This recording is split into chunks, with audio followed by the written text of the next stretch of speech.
Svetski dan mladih obeležava se u 15 gradova Srbije nizom manifestacija. Generalna skupština Ujedinjenih nacija proglasila je 1999. godine 12. avgust Međunarodnim danom mladih, kako bi se ukazalo na značaj njihove uloge u društvu.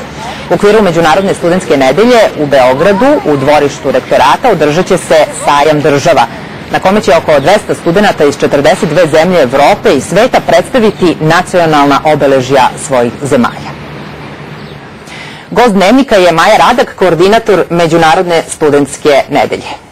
Dobar dan i dobrodošli u Dnevnik. Da li možemo na početku, ukratko ako je to moguće, koji su to danas najveći problemi mladih?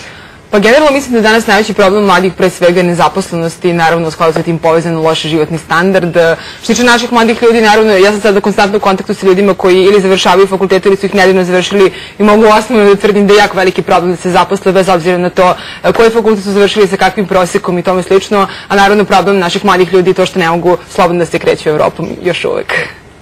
Dobro, a da li je posle usvajanja strategije o mladima, da li su stvari krenule na bolje?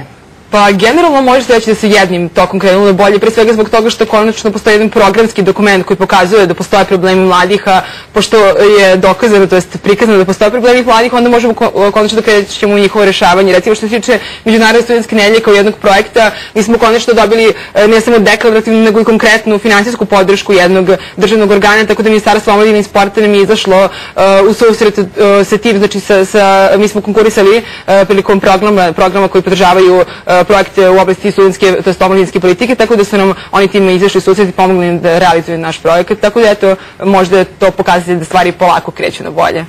I pored ove značajne manifestacije sajma država, šta još donosi Međunarodna studentska nedelja? Pa do kraja manifestacije, recimo sutra imamo sportski dan Nadi Ciganli, kada će studenti moći da se upoznaju sa Beogradskim morem, a također imamo u petak panel diskusiju koja će se održati u Narodnoj banci Srbije i koja nosi temu izazov promena i mladi i globalna ekonomska kriza. Također i 15. u subotu u Domu omladine u 16 časova imamo ceremoniju svečanog zatvaranja i tu će studenti biti u prilici da prikažu sav svoj rad tokom nedelju dana. Majo, hvala. Gost Dnevnika bila je Maja Radak.